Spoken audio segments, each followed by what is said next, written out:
নমস্কার বন্ধুরা, সবাই কেমন আছেন? তো আশা করছি সবাই ভালো আছেন। তো আমি অনেক ভালো আছি। তো আজকে একটি নতুন রেসিপি নিয়ে চলে আসলাম। রেসিপিটি হলো চাউমিন, ভেজিটেবল চাউমিন।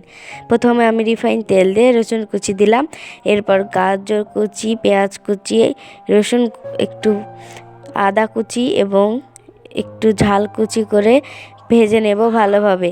এই পর্যায়ে আমি এখানে দিয়ে দিচ্ছি বিট লবণ। তো এই বিট লবণটি আমার নিজের বানানো। যদি আপনারা এই বিট লবণের রেসিপিটি চান তাহলে আমি আপনাদের আরেকটা রেসিপিটিতে এই বিট লবণ বানানো দেখাবো। তো আসলে এই বিট লবণে জিরা, ধনে গুঁড়ো এগুলো সব থাকে, সেজন্য বিট লবণ দিলে অনেক সুবিধা হয়।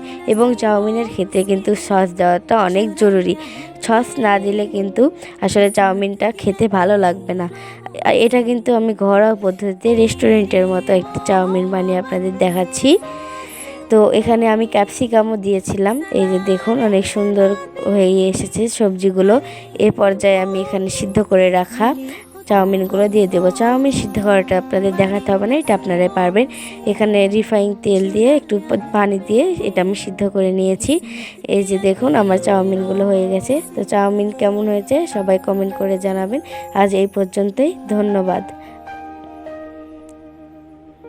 সবাই আমার চ্যানেলটিকে সাবস্ক্রাইব করে দেবেন।